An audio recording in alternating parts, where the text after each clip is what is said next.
தமிழ்நாட்டு மக்களுக்கு எனது முதற்கண் நமஸ்காரத்தை தெரிவித்துக் கொள்கிறேன்.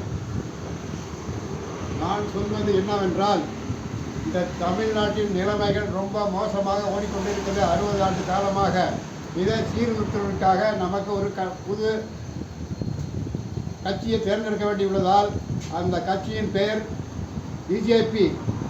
பிஜேபியோட கிங் மேக்கர் சிங்கம் பேசுகிறேன், கேளுங்கள்.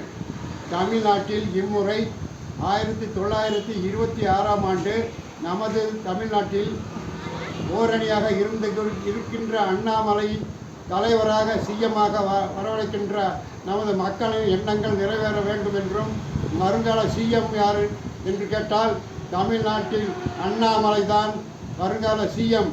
இதை எந்த கொம்பனாக அசைக்க முடியாது. இன்னும் யாரும் பிறக்கவில்லை.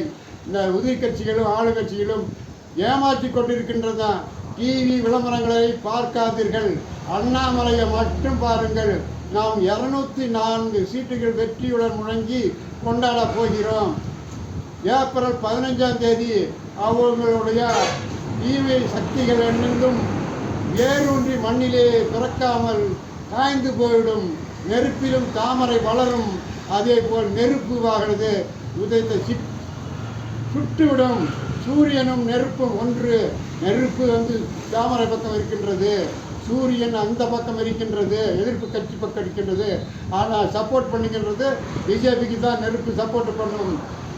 இதை மக்கள் கூர்ந்து கவனித்து வருங்கால நாடு முன்னேற வேண்டும் என்றால் நமக்கு கொண்டாட வேண்டும் தமிழ்நாட்டை என்றால் நீங்கள் போடுகின்ற ஒரே ஒரு வாக்கு 1000 ரூபாய்க்கு போடாமல் 5000 கொடுக்கின்ற பிஜேபிக்கு போடுங்கள். 2 பக்கம் பணம் கொடுத்தால் வாங்கி கொண்டு உங்களுடைய ஒரு கட்சியை தேர்ந்தெடுங்கள். இதற்கு வெற்றிகரமாக சீமானும் வருவார். நம்மளோட அனைத்து கட்சியிலும் ஒன்றாக இணையப் போகிறது. கடைசியில் நமக்கு கண்ணு கெட்டின தூரம் வரை எந்த எதிரிகளும் இருக்க மாட்டார்கள். இதை திட்டவட்டமாக நான் உங்களுக்கு தெரிவிக்கின்றேன்.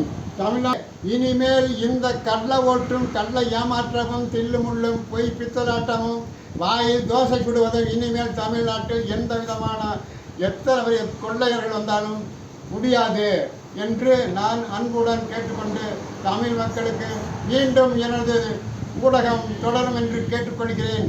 தவறாமல் பார்த்து தெரிந்து கொள்ளுங்கள். வணக்கம்.